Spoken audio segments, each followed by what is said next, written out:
Patriots, mount up. Hello, salty dogs. Welcome to Salty Sailor Live. I'm your honored host, as always, the Salty Sailor, talking to you live from my bunker in sunny AZ. It is February 1st of 2021 of a new patriotic republic. This episode is going to be called Red Dawn, the New Rising. A couple of housekeeping notes before I start off. I guess last podcast, I did not shut off my camera, or I thought it was shut off, and my daughter was obsessively ringing the doorbell while I was trying to close out my podcast. So, as any parent, I'm sure of you guys are aware, um, you know, some get frustrated. So I want to apologize for that in case anyone heard anything from then, but everyone seemed to have a good laugh at my expense, for my friends anyway. So hope you enjoyed that little montage. Maybe it'll help share the wealth in terms of my podcast. If you're so fit to do so, I'd appreciate it. But moving on, okay, let's jump right in. So a lot has happened. So typically on my podcast, I don't pretty much do anything on the weekend. It's predominantly during the week. I'm going to try when I have time available. However, I will be doing it, obviously during the week at 7 o'clock or 8 o'clock, just depending on what I'm doing.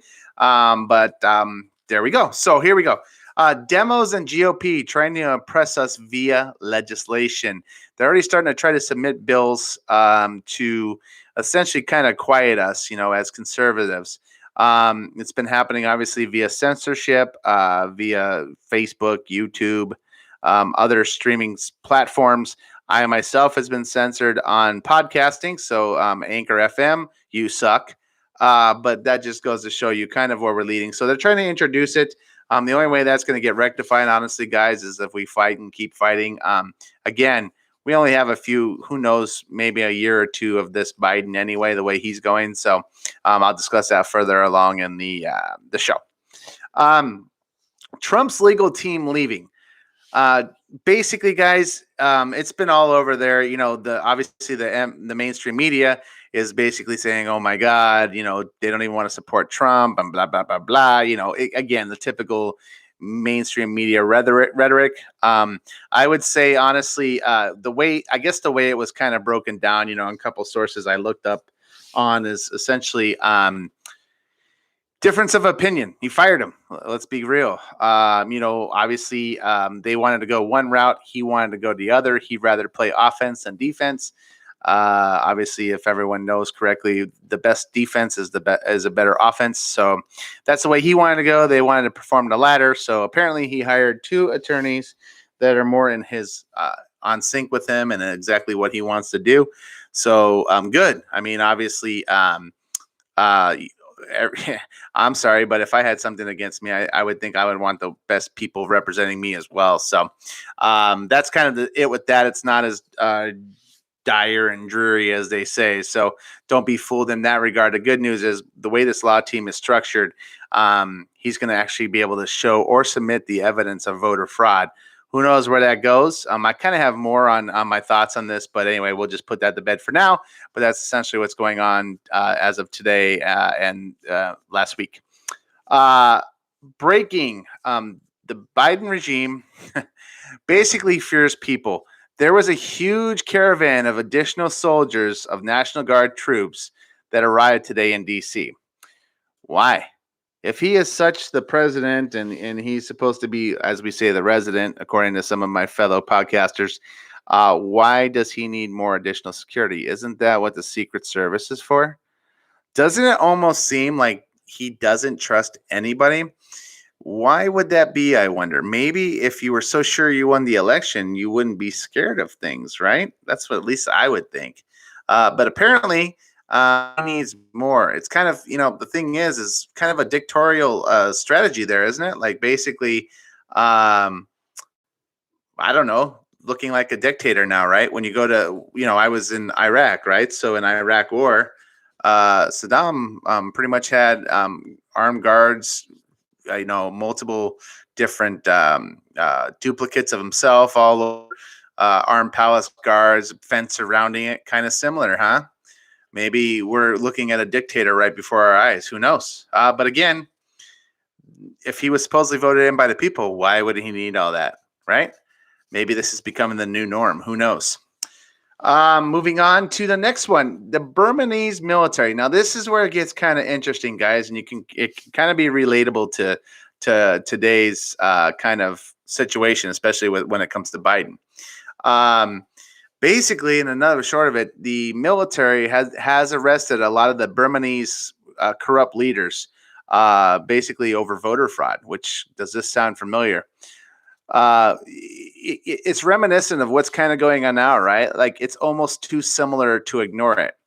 Um, my question I ponder or pose back to you guys over there in the Salt Dog Nation is, could it happen here? I believe it certainly can, but I don't know. What do you think? I mean, could it be maybe some of the reason why President Trump replaced his legal team? I mean, it's a possibility. We just got to keep our options open, right?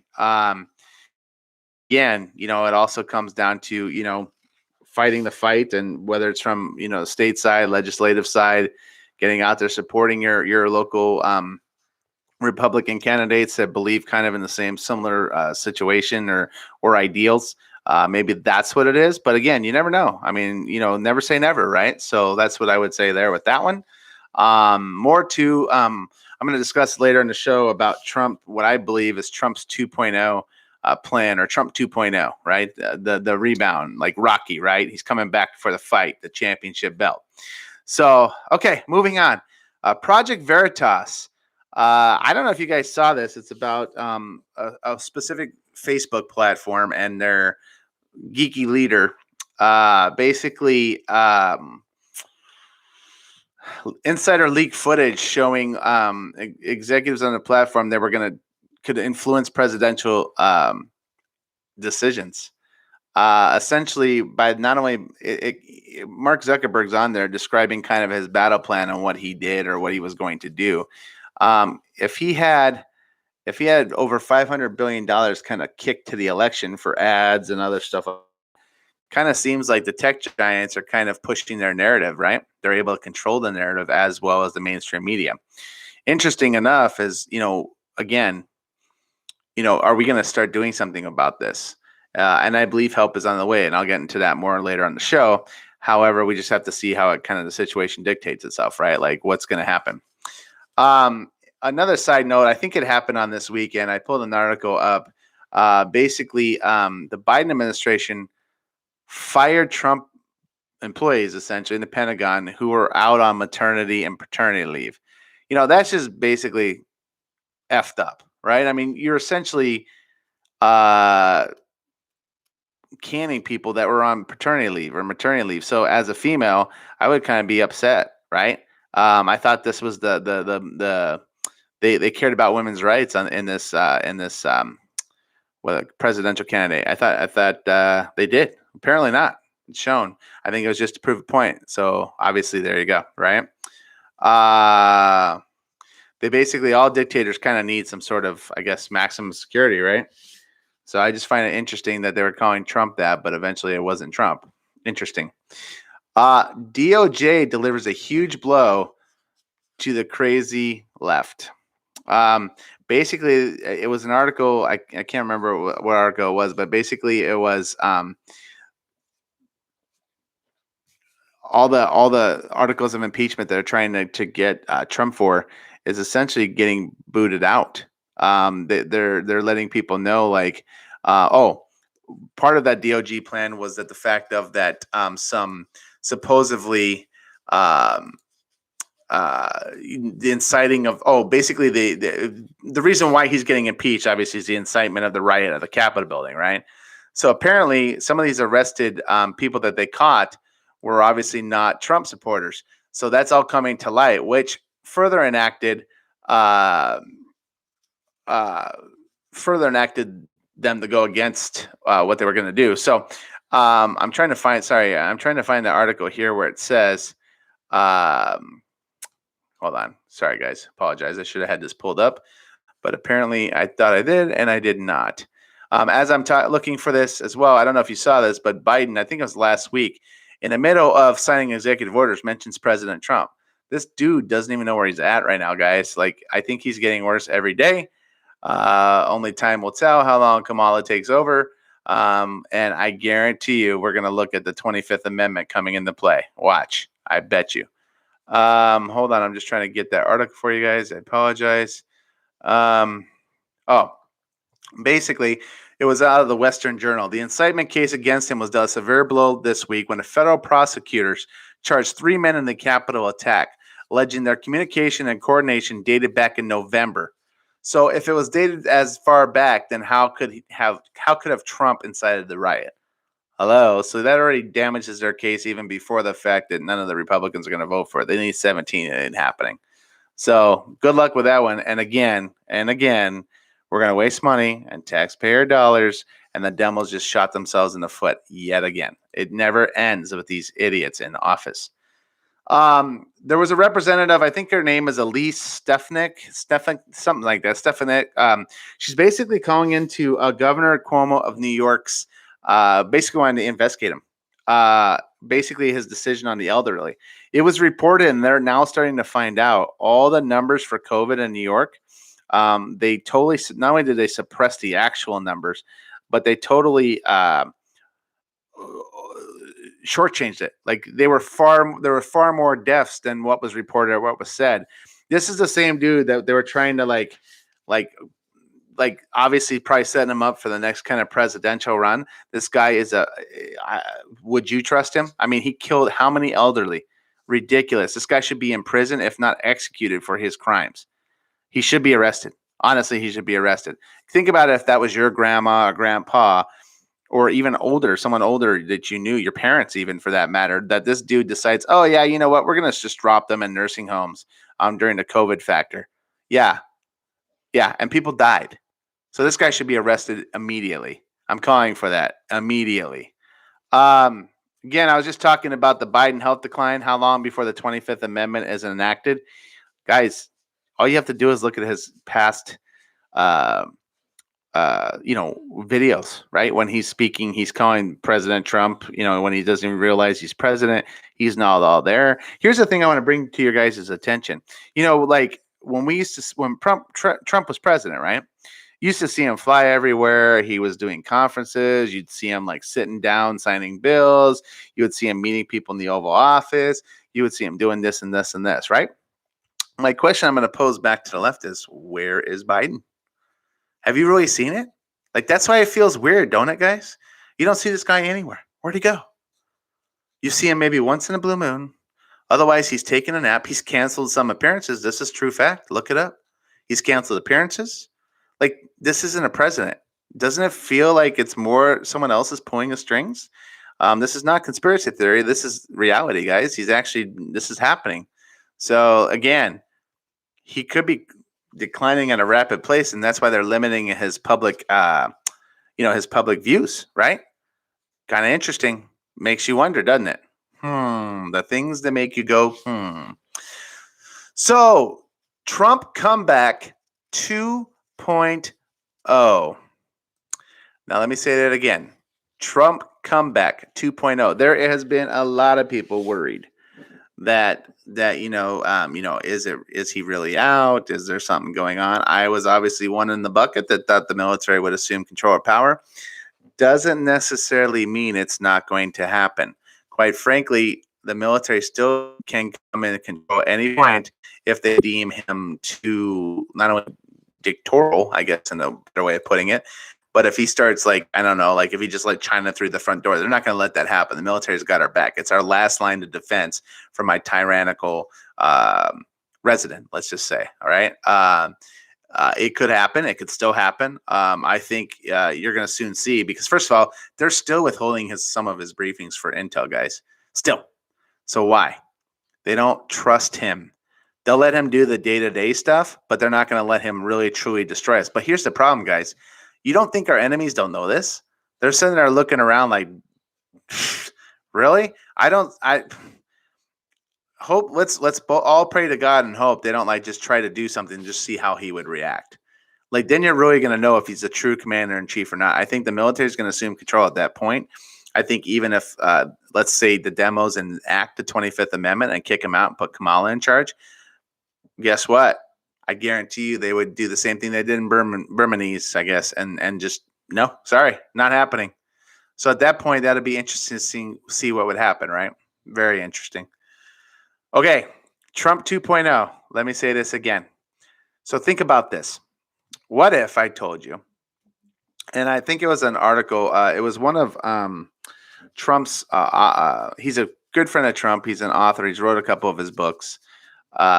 Knows him really well, kind of laid out a battle plan. And you got to kind of read between the lines. Maybe this is actually Trump himself speaking out to 774 million conservative people, right, that voted for him. Kind of his plan going forward.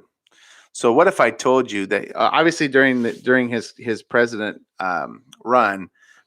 run, he noticed where the power truly lies, right? Obviously, you got your hands tied in the federal level, as we found out already. In the Senate level, the corruption was so deep, Supreme Court and up. So we've all seen that for our own sake and our own eyes. I think he just didn't realize how deep this was or how deep it went. I think now that he knows, he can come back and wreck some shop. The guys, this Arthur mentioned the fact that he's not a quitter. He's a fighter. He doesn't give up. He always comes back better than he did before. And if you think about it, it kind of makes sense from a strategic point. Again, going back to the fact that he's an art of war guru, I'm guessing that he's doing this a little bit, right? So you may lose a battle or two, but ultimately you're going to try to win the war, right? So maybe he did lose a few battles here or there. It doesn't mean he's not going to ultimately win the war at the end of it. And there's a couple ways he can do that strategically. One is he can start basically getting, because remember now, he was the only candidate. Okay, they got 74 million votes. A Republican candidate, they got 74 million votes. Think about that. The most ever in history. So he literally has a wave of red people ready to vote for him, right? Then you have, as we found out, the GOP, which are all shady, what's, right? Specifically, a lot of the rhinos that are in there. So now they see that he's got 74 million voters, and that's why they're now starting to try to pander to him, right? Because if you think about it, he essentially controls the party, the GOP.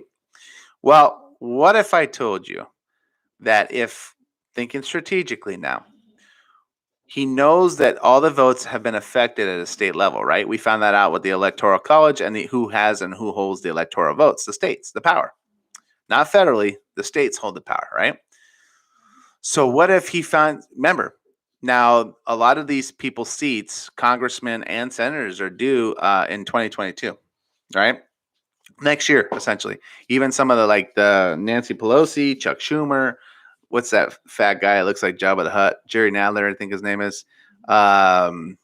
He's coming to do for re-election, I think this summer, if I'm not mistaken. Okay, so check this out. He only needs one seat in the House. One seat in the Senate, right? And I think 4 in the House to retake the majority.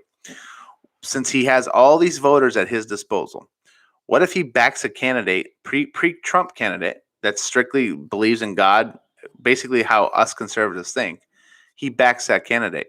You do not think that those guys aren't going to win in a landslide, whether they're running against an incumbent rhino or a Democrat? I would bet that they're gonna vote in. They're gonna get in, right?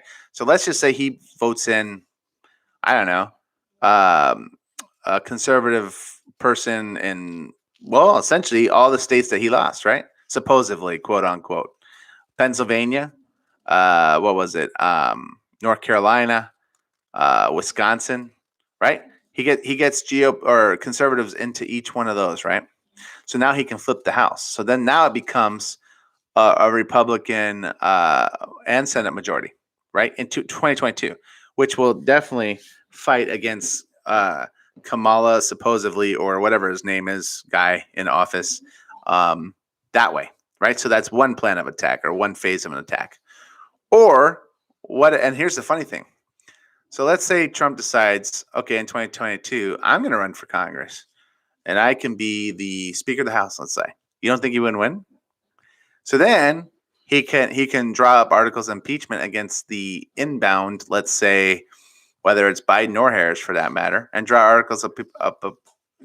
articles of impeachment up against them. Maybe that could be a play, right?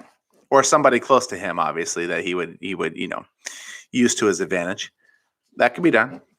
And then he can run in 2024. And we all know that he pretty much leads the party. So could we say Trump 2.0 in 2024? You have both Republican and Democratic, Senate and Congress House as a Republican majority. Could we not say that any executive order this clown has signed could be, I don't know, reinstated a different way? So again, he may have lost the battle, but ultimately did not lose the war. Think about that, guys.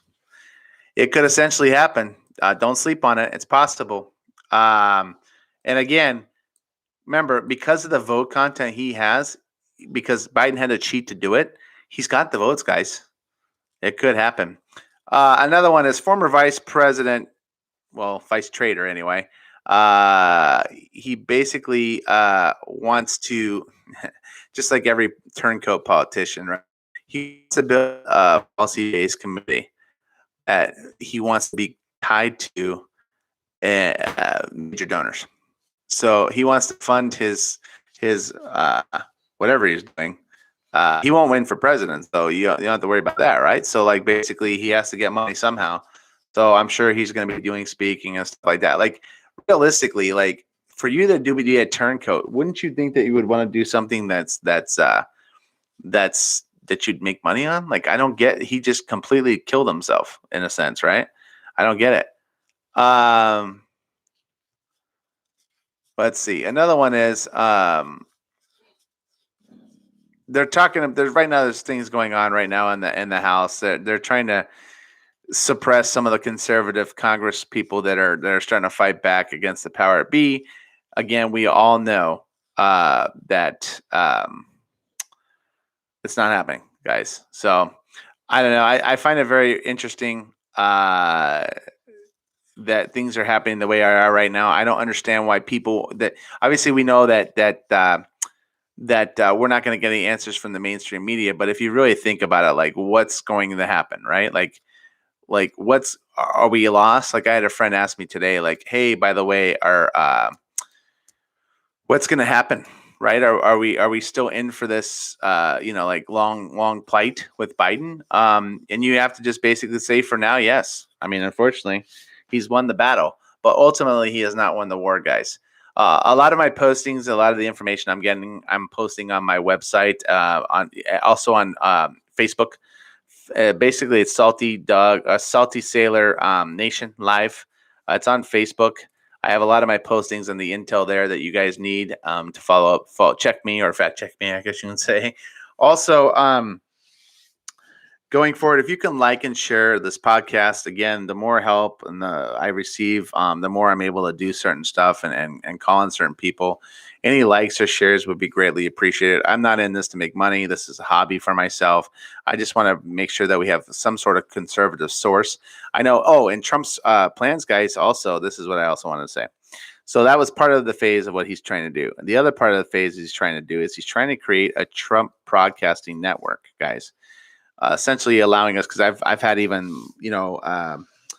like Agent 99 mentioned that, how come all this information doesn't get out? Obviously, we all know it's suppression of the media, right? They're pushing a narrative. However, what if we had our own broadcasting network?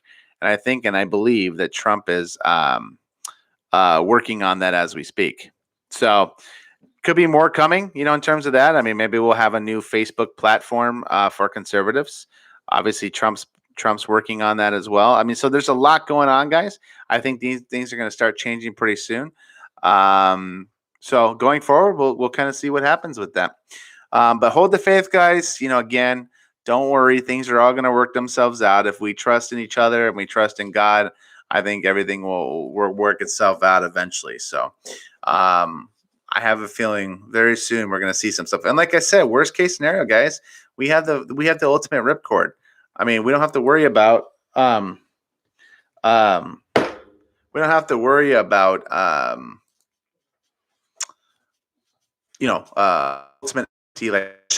coming in, because again, the military is going to have our back regardless from here on out. So There's that as well too. So anyway, guys, it's enough for me tonight. Next episode will be episode 6. I haven't come up with the title just yet. But final thoughts, I've kind of went over them already, so we'll skip that for the interim. As you can see, my bulldog in the back, I obviously don't want to yell in my podcast. He's chewing something he's not supposed to. So I will get to that as soon as I finish up. The show is dedicated to all the first responders and essential employees. You all deserve a shout out. To all my brothers and sisters in the armed forces, both here and abroad, past and present, stay frosty. Thank you, Salty Dogs, for listening. Feel free to leave messages. I'll play them in future podcasts. Any help sharing this or getting on that, you can also reach me via my email address, saltysailor at thesaltysailornation.com. I'll read some of your commentary online as well, too. Again, this is the Salty Sailor. Peace out.